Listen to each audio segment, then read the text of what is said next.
नमस्कार दोस्तों, एक बार फिर से आपका स्वागत है सरकारी न्यूज के सबसे बड़े चैनल में। तो आज राष्ट्र को संबोधित करते हुए प्रधानमंत्री नरेंद्र मोदी जी की तरफ से लॉकडाउन के चौथे चरण को लेकर बहुत ही बड़ा अपडेट जारी किया गया है। साथ में बात करेंगे आज के इस वीडियो में कि भारत सरकार की तरफ से आज 20 करोड़ रुपए के एक नए आर्थिक पैकेज का ऐलान किया गया है। तो किन लोगों को फायदा इसमें मिलेगा, साथ में राशन कार्ड से जुड़ा हुआ एक बड़ा नियम यहां पर बदल दिया गया है जो कि आपको जानना बेहद जरूरी होगा। और यदि आपके पास जियो सिम है तो यहां पर आपके लिए बड़ी खुशखबरी निकलकर सामने आ रही है। जी हां दोस्तों, आज के इस वीडियो में बात करेंगे भारत सरकार की तरफ से जारी कुछ नई योजनाओं के बारे में। तो संपूर्ण जानकारी और ऐसी ही 25 बड़ी खबरें आज के इस वीडियो में आपको जानने को मिलेगी और हर खबर आपको जानना बेहद जरूरी होगा। तो इसलिए वीडियो को कंप्लीट लास्ट तक जरूर देखें और ऐसी ही खबरें हर रोज पाने के लिए नीचे जो रेड कलर का बटन है उसे दबाकर चैनल को सब्सक्राइब जरूर कर लीजिए।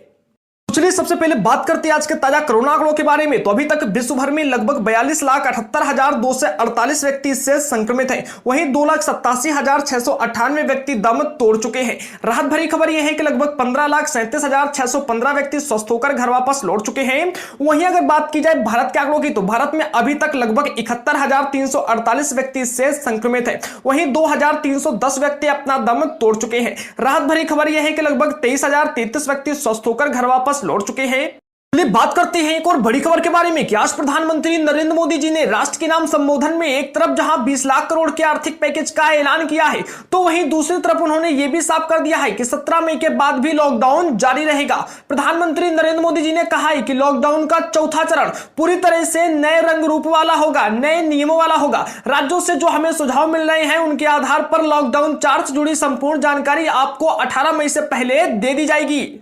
इसी के साथ प्रधानमंत्री नरेंद्र मोदी जी ने कोरोना आपदा से निपटने के लिए 20 लाख करोड़ रुपए के आर्थिक पैकेज का भी ऐलान किया है जो भारत की जीडीपी का 10% है।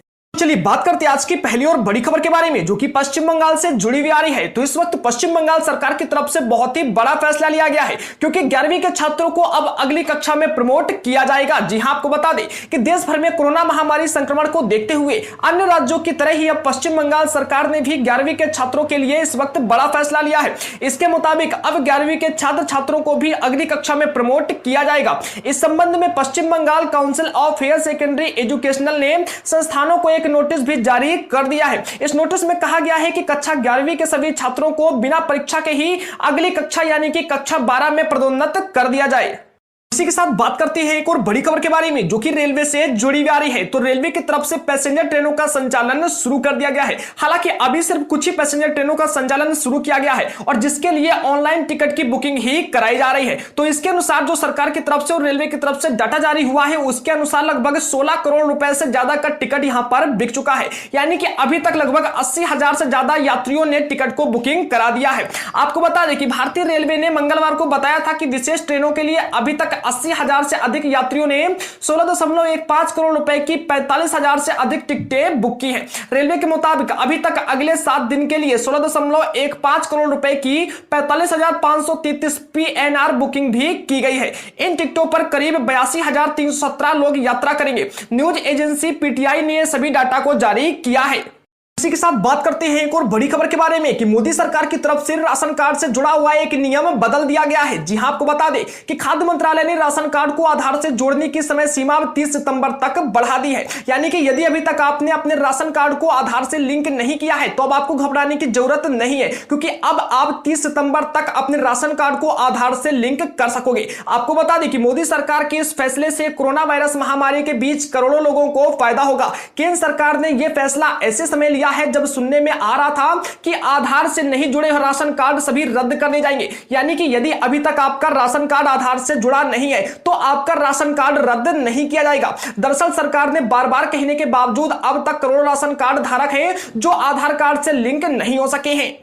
इसी के साथ बात करते हैं एक और बड़ी खबर के बारे में। यदि आपके पास जियो का सिम है तो आपके लिए गुड न्यूज है क्योंकि रिलायंस जियो की तरफ से इस वक्त बहुत ही बड़ी जानकारी निकलकर सामने आ रही है। आपको बता दें कि इस वक्त दूरसंचार नियामक प्राधिकरण ने यानी कि ट्राई ने सब्सक्राइबर्स की रिपोर्ट जारी कर दी है। इस रिपोर्ट के मुताबिक भारत में 31 जनवरी 2020 तक 115.6 करोड़ मोबाइल यूजर्स हैं जबकि 2 करोड़ वायरलाइन यूजर्स हैं। इस तरह से टेलीकॉम सेवा का इस्तेमाल कर रहे कुल यूजर्स की संख्या लगभग 118 करोड़ के करीब है। इसके अलावा इस रिपोर्ट में में सभी टेलीकॉम कंपनियों के सब्सक्राइबर बेस के बारे में भी जानकारी दी गई है। तो आपको बता दें इस वक्त की बड़ी खबर कि रिलायंस जियो इस वक्त 37.65 करोड़ यूजर्स के साथ देश की सबसे बड़ी टेलीकॉम कंपनी बन गई है। वहीं वोडाफोन आइडिया 32.89 करोड़ यूजर्स के साथ दूसरी तथा एयरटेल 32.81 करोड़ यूजर्स के साथ तीसरी सबसे बड़ी टेलीकॉम कंपनी है। तो इसी के साथ बात करते हैं इस वक्त की एक और सबसे बड़ी खबर के बारे में कि भारतीय सेना के युवा लेफ्टिनेंट ने चीनी मेजर के नाक पर जड़ा मुक्का। जी हां, आपको बता दें कि पिछले दिनों नॉर्थ सिक्किम में नाकुला के मुतथांग में इंडियन आर्मी तथा चीनी सेना के बीच झड़प हुई। दोनों देशों के सैनिकों के बीच हाथापाई की नौबत तक आ गई थी। वेबसाइट द क्विंट की एक रिपोर्ट के मुताबिक इसी हाथापाई के दौरान भारतीय सेना के युवा लेफ्टिनेंट ने चीन की पीपुल्स लिबरेशन ऑफ आर्मी यानी कि PLA के मेजर को इतनी तेज मुक्का मारा था कि उसकी नाक से ब्लड भी निकलने लगा था। दरअसल आपको बता दें कि भारत के इस लेफ्टिनेंट ने पिछले हफ्ते चीनी सेना को मुंगथांग में घुसने से रोकने की कोशिश की थी। चीनी सेना के मेजर ने इस लेफ्टिनेंट पर चिल्लाते हुए कहा था कि यह सिक्किम तुम्हारी जमीन नहीं है, यह भारत की सीमा नहीं है, तुरंत यहां से वापस चले जाओ। इस बात पर युवा लेफ्टिनेंट को काफी गुस्सा आ गया था। वह वापस चीनी मेजर पर चिल्लाए और उन्होंने कहा, क्या सिक्किम हमारी सीमा नहीं है? यह क्या बकवास कर रहे हो? इस पर चीनी के मेजर अपने भारत के सीनियर ऑफिसर की तरफ बढ़े जो कि कैप्टन था। इस बीच लेफ्टिनेंट ने चीनी मेजर के करीब पहुंचकर उनको एक जोरदार मुक्का जड़ दिया। चलिए अब खबरों में आगे बढ़ने से पहले बात कर लेते हैं आज के प्रश्न के बारे में। तो आज का हमारा प्रश्न है, ताजमहल किसने बनवाया था? तो इसका सही जवाब देने वाले 10 लकी विजेताओं को दिए जाएंगे Realme 5 Pro का एक चमचमाता स्मार्टफोन। उससे पहले वीडियो को लाइक तथा चैनल को सब्सक्राइब करना भी जरूरी होगा तथा सभी विजेताओं की घोषणा इस महीने के अंत में की जाएगी। इसी बीच एक और बड़ी खबर निकलकर सामने आ रही है कि तमिलनाडु के शिक्षा मंत्री ने आज एक बार फिर से बोर्ड परीक्षाओं की तारीखों का ऐलान कर दिया है। जी हां, आपको बता दें कि इसके मुताबिक 10वीं की परीक्षाएं 1 जून से शुरू हो रही हैं और 12 जून तक चलेंगी। इसके अलावा शिक्षा मंत्री ने 11वीं की बची हुई परीक्षाओं का भी शेड्यूल जारी कर दिया है। इसके मुताबिक यह परीक्षाएं 2 जून को आयोजित की जाएंगी। वहीं 10वीं की परीक्षाओं का टाइम टेबल की बात करें तो 1 जून लैंग्वेज, 3 जून इंग्लिश, 5 जून मैथ्स, 6 जून ऑप्शन लैंग्वेज, 8 जून साइंस, 10 जून सोशल साइंस तथा 12 जून वोकेशनल की परीक्षाएं होंगी। इसी के साथ बात करते हैं एक और बड़ी खबर के बारे में कि कोरोना के कहर के कारण महाराष्ट्र की जेलों से अब रिहा किए जाएंगे 50% कैदी। जी हां, आपको बता दें कि महाराष्ट्र सरकार द्वारा नियुक्त उच्च स्तरीय समिति में कोरोना वायरस महामारी को देखते हुए राज्य भर की जेलों में बंद 50% कैदियों को अस्थायी रूप से रिहा करने का फैसला किया गया है। तो चलिए बात कर लेते हैं आज के सोने के भाव के बारे में। तो आज का सोने का भाव है 45,722 रुपए प्रति 10 ग्राम पर बंद हुआ है। तो लगातार सोने की कीमतों में बढ़ोतरी जारी थी, लेकिन आज यहां पर सोने के भाव में कमी देखने को मिली है। चलिए बात करते हैं एक और बड़ी खबर के बारे में कि भारतीय बैंकों का पैसा हड़प कर विदेश भागने वाले उद्योगपतियों का सिलसिला लगातार जारी है। अब 400 करोड़ से अधिक का एक और बैंक घोटाला सामने आया है। दरअसल SBI ने दिल्ली स्थित बासमती चावल निर्यात करने वाली एक फर्म के खिलाफ CBI में शिकायत दर्ज कराई है। बताया जा रहा है कि SBI तथा दूसरे बैंकों का इस पर 400 करोड़ रुपए से अधिक का बकाया है। इस शख्स ने 6 बैंकों से उधार लिया था और साल 2016 से लापता है।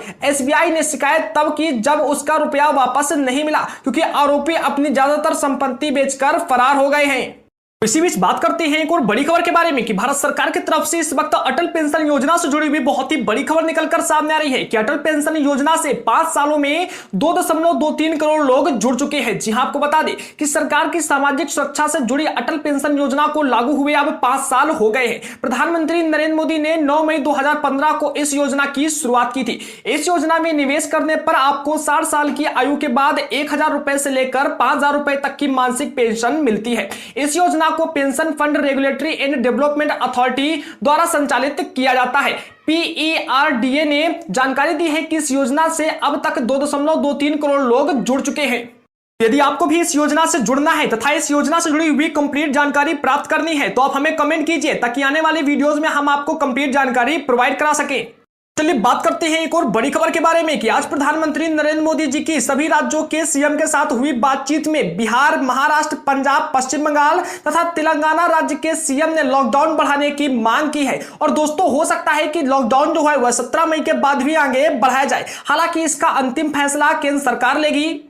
इसी के साथ इस महामारी से जुड़ी हुई एक और बड़ी खुशखबरी निकलकर सामने आ रही है कि केंद्रीय स्वास्थ्य एवं परिवार कल्याण मंत्री डॉक्टर हर्षवर्धन ने बताया है कि पिछले 24 घंटे में 10 राज्य अथवा केंद्र शासित प्रदेशों में कोरोना संक्रमण का कोई भी नया मामला सामने नहीं आया है और स्वस्थ होने की दर अब 30% से भी अधिक तक बढ़ गई है। प्यारे साथियों, ये थी आज की कंप्लीट जानकारी। अगर जानकारी पसंद आई हो तो प्लीज वीडियो को लाइक जरूर कीजिएगा और ऐसी ही जानकारी हर रोज पाने के लिए नीचे जो रेड कलर का बटन है उसे दबाकर चैनल को सब्सक्राइब कीजिए। साथ में बगल वाली घंटी को क्लिक करके ऑन कर लीजिए ताकि आने वाले सभी वीडियोस की नोटिफिकेशन सबसे पहले आप तक पहुंचती रहे।